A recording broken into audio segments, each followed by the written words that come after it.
अलैहिस्सलाम बोले, यूसुफ ने कहा, आप मुझे मुल्क के खजानों पर मुकर्रर कर दीजिए, मैं हिफाजत करने वाला और बाखबर हूँ। इसी तरह हमने यूसुफ को मुल्क का कब्जा दे दिया कि वो जहां कहीं चाहे रहे सहे। हम जिसे चाहें अपनी रहमत पहुंचा देते हैं। हम नेकोकारों का सवाब जाया नहीं करते। यकीनन ईमानदारों और परहेजगारों को उखरवी अज्र बहुत ही बेहतर है। बादशाह ने यूसुफ अलैहिस्सलाम को मुल्क का मुकम्मल इख्तियार दे दिया और एक रिवायत में है, उसने कहा, यूसुफ, मेरा इख्तियार अब सिर्फ कुर्सी तक महदूद है। इस तरह तमाम मामलात यूसुफ अलैहिस्सलाम के इख्तियार में आ गए और खैर बरकत के साल शुरू हो गए। यूसुफ अलैहिस्सलाम ने उन सालों से खूब फायदा उठाया। हर तरफ भलाई ही भलाई हो गई, गले की फरावानी हो गई। जिस तरह यूसुफ अलैहिस्सलाम चाहते थे उसी तरह खर्च किया जाता था। फिर इस तरह 7 साल खत्म हो गए और कहत के साल शुरू हो गए। इस कहत ने न सिर्फ मिस्र को बल्कि फिलिस्तीन वगैरह के इलाकों को भी अपनी लपेट में ले लिया। अब चूंकि मिस्र बहुत ज्यादा खुशहाल था, यूसुफ अलैहिस्सलाम ने 7 साल तक गले को बचा बचा कर रखा था, इसलिए लोग मिस्र आना शुरू हो गए। फिलिस्तीन में भी गला खत्म हो गया। याकूब अलैहिस्सलाम और उनके बेटों तक भी कहत के असरात पहुंच गए, बल्कि उनके इलाके में कहत शदीद हो गया। तलाश के बावजूद गल्ला नहीं मिलता था, मिलता भी था तो बहुत महंगा। फिलिस्तीन में खबर पहुंची कि मिस्र का बादशाह पुरानी कीमत पर गल्ला दे रहा है। ये खबर इसलिए पहुंची कि यूसुफ अलैहिस्सलाम पुरानी कीमत पर गल्ला फरोख्त कर रहे थे। चुनांचे फिलिस्तीन से गल्ला खरीदने के लिए काफिले मिस्र आने लगे। यूसुफ अलैहिस्सलाम पुरानी कीमत पर गल्ला जरूर देते, लेकिन एक आदमी को सिर्फ उतना देते जितना एक ऊंट उठा सकता, इससे ज्यादा न देते, ताकि ताजिर लोग माल स्टॉक करके महंगा न बेचे। इसलिए जो गल्ला खरीदता था उसके लिए जरूरी था कि अपने घर वालों को साथ लाए। यूसुफ अलैहिस्सलाम हर एक से पूछते, तुम्हारे घर के कितने अफराद हैं, उन्हें साथ लेकर आओ। और इस तरह यूसुफ अलैहिस्सलाम के भाइयों ने भी मिस्र जाने का इरादा कर लिया। कुरान मजीद में इसका तस्करा यूं आया है, यूसुफ के भाई आए और यूसुफ के पास गए तो उसने उन्हें पहचान लिया और उन्होंने उसे न पहचाना। यूसुफ अलैहिस्सलाम ने गंदुम देने से पहले पूछा, तुम कौन हो, कहां से आए हो, तुम जासूस लगते हो। वो कसमें खाने लगे। आपने पूछा, तुम्हारा बाप कौन है, तुम कितने भाई हो, क्या तुम्हारा कोई और भाई भी है, तुम्हारा कोई भाई फौत तो नहीं हो गया। इस तरह आपने उनसे मुकम्मल तफसील पूछी। उन्होंने अपने बारे में बता दिया। आपने उनसे कहा, और जब उसने उनके लिए सामान तैयार कर दिया तो कहा कि तुम मेरे पास अपने उस भाई को भी लाना जो तुम्हारे बाप की तरफ से है। क्या तुमने नहीं देखा कि मैं पूरा नाप कर देता हूँ और मैं हूँ भी बेहतरीन मेहमानी करने वालों में। आपने उनसे यह भी कहा, बस अगर तुम उसे मेरे पास लेकर न आए तो मेरी तरफ से तुम्हें कोई नाप भी न मिलेगा, बल्कि तुम मेरे करीब भी न फटकना। उन्होंने कहा, अच्छा, हम उसके वालिद से तस्करा करेंगे और पूरी कोशिश करेंगे। फिर यूसुफ अलैहिस्सलाम ने अपने गुलामों से कहा और अपने खिदमतगारों से कहा कि इनकी पूंजी इन्हीं की बोरियों में रख दो कि जब लौटकर अपने अहलो अयाल में जाएं और पूंजियों को पहचान लें तो बहुत मुमकिन है कि ये फिर लौट आए। दरअसल यूसुफ अलैहिस्सलाम चाहते थे किसी तरह वो दोबारा आए। उन्हें यह खदशा महसूस हुआ कि मुमकिन है दोबारा आने के लिए उनके पास रकम ना हो और ये गल्ला खरीदने ना आए। इसलिए उनकी कीमत उनके सामान में रख दी ताकि वो दोबारा आए। जब ये घर पहुंचे तो सामान खोलने से पहले बाप से कहा। जब ये लोग लौटकर अपने वालिद के पास गए तो कहने लगे, हमसे तो गल्ले का पैमाना रोक लिया गया, अब आप हमारे साथ हमारे भाई को भेजिए कि हम पैमाना भरकर लाएं, हम इसकी निगहबानी के जिम्मेदार हैं। यानी उन्होंने कहा कि आइंदा हमें गल्ला इसी सूरत में मिलेगा जब हम अपने छोटे भाई बिन्यामीन को साथ ले जाएंगे। इस पर याकूब अलैहिस्सलाम ने फरमाया, याकूब ने कहा कि मुझे तो इसकी बाबत तुम्हारा बस वैसा ही एतबार है जैसा इससे पहले इसके भाई के बारे में था। बस अल्लाह ही बेहतरीन हाफिज है और वो सब मेहरबानों से बड़ा मेहरबान है। मतलब ये कि याकूब अलैहिस्सलाम ने उनकी बात मानने से इनकार कर दिया। इसके बाद जब उन्होंने अपना सामान खोला तो क्या देखा? जब उन्होंने अपना सामान खोला तो उन्होंने अपना सरमाया मौजूद पाया जो उनकी जानिब लौटा दिया गया था। कहने लगे, ऐ हमारे बाप, हमें और क्या चाहिए? देखिए तो ये हमारा सरमाया ही हमें वापस लौटा दिया गया है। हम अपने खानदान को गल्ला ला देंगे और अपने भाई की निगरानी रखेंगे और एक ऊंट का पैमाना ज्यादा लाएंगे। ये नाप तो बहुत आसान है। जब याकूब अलैहिस्सलाम ने यह मामला देखा और उनका इसरार बढ़ा तो सोच में पड़ गए कि मामला कुछ और मालूम होता है। बस उन्हें अल्लाह ताला की तरफ से इल्हाम हुआ कि साथ भेज दीजिए। याकूब ने कहा, मैं तो इसे हरगिज हरगिज तुम्हारे साथ न भेजूंगा। जब तक कि तुम अल्लाह को बीच में रखकर मुझे कौलो करार न दो कि तुम इसे मेरे पास पहुंचाओगे, सिवाय इस एक सूरत के कि तुम सब गिरफ्तार कर लिए जाओ। जब उन्होंने पक्का कौलो करार दिया तो उन्होंने कहा, हम जो कुछ कहते हैं अल्लाह उस पर निगहबान है। उन्होंने मजीद नसीहत की और याकूब ने कहा, ऐ मेरे बच्चों, तुम सब एक दरवाजे से न जाना, बल्कि कई जुदा जुदा दरवाजों में से दाखिल होना। मैं अल्लाह की तरफ से आने वाली किसी चीज को तुमसे टाल नहीं सकता। हुक्म सिर्फ अल्लाह ही का चलता है। मेरा कामिल भरोसा उसी पर है और हर एक भरोसा करने वाले को उसी पर भरोसा करना चाहिए।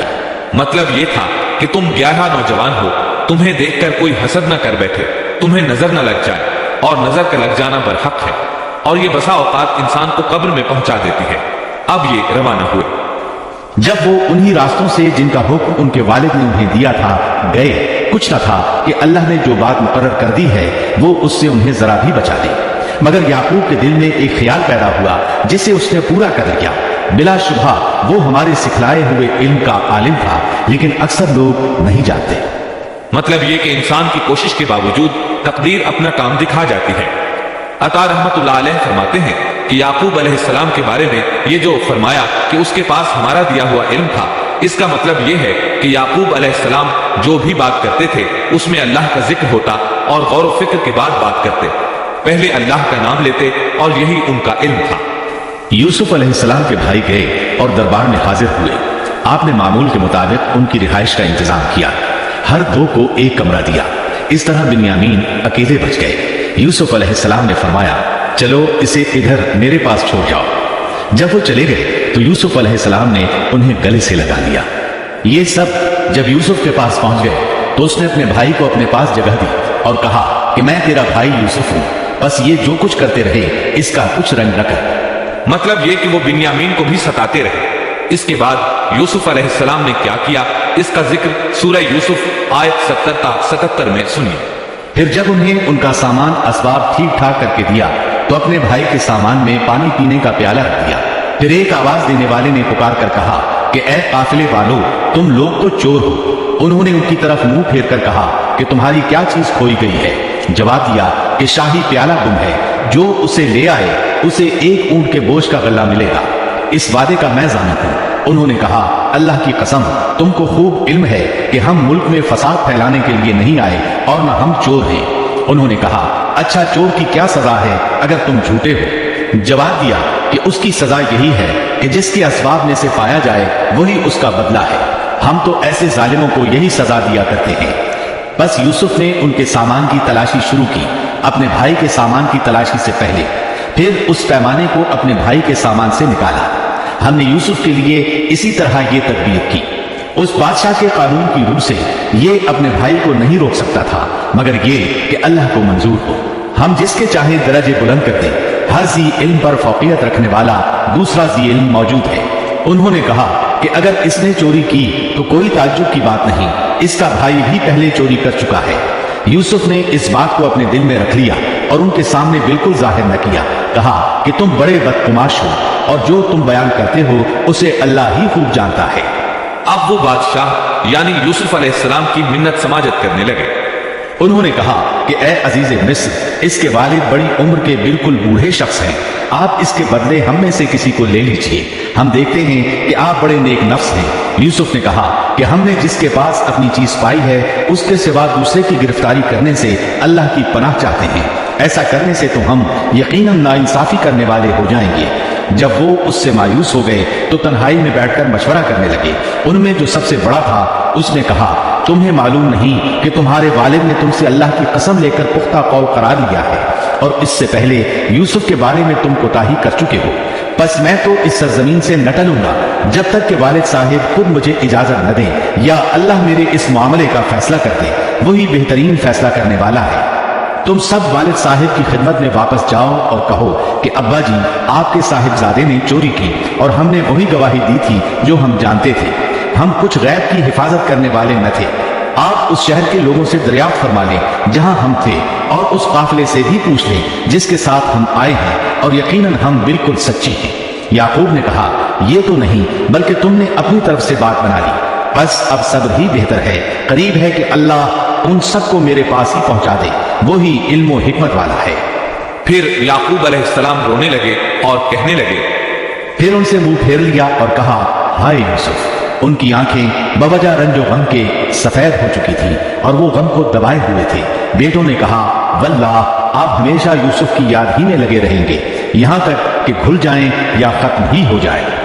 اس پر یعقوب علیہ السلام نے کہا، انہوں نے کہا کہ میں تو اپنی پریشانیوں اور رنج کی فریاد اللہ ہی سے کر رہا ہوں، مجھے اللہ کی طرف سے وہ باتیں معلوم ہیں جو تم نہیں جانتے۔ میرے پیارے بچوں، تم جاؤ اور یوسف کی اور اس کے بھائی کی پوری طرح تلاش کرو اور اللہ کی رحمت سے نا امید نہ ہو، یقیناً رب کی رحمت سے نا امید وہی ہوتے ہیں جو کافر ہوتے ہیں۔ اب ان کے پاس غلہ خریدنے کے لیے سامان تجارت بہت کم تھا۔ وہ تھوڑا سا سامان لے کر پھر یوسف علیہ السلام کے پاس گئے۔ پھر جب یہ لوگ یوسف کے پاس پہنچے تو کہنے لگے کہ اے عزیز، ہم کو اور ہمارے خاندان کو دکھ پہنچا ہے، ہم حقیر پونجی لائے ہیں، بس آپ ہمیں پورے غلے کا ناپ دیجئے اور ہم پر خیرات کیجئے، اللہ خیرات کرنے والوں کو بدلہ دیتا ہے۔ اب برادران یوسف ان کے سامنے رسوائی کے درجے تک پہنچ گئے، چنانچہ یوسف علیہ السلام نے انہیں زیادہ پریشان کرنا مناسب نہ سمجھا اور اپنا مکمل تعارف کروا دیا۔ یوسف نے کہا، جانتے بھی ہو کہ تم نے یوسف اور اس کے بھائی کے ساتھ اپنی نادانی کی حالت میں کیا کیا؟ انہوں نے کہا، واقعی تو ہی یوسف ہے۔ جواب دیا کہ ہاں میں یوسف ہوں اور یہ میرا بھائی ہے، اللہ نے ہم پر فضل و کرم کیا۔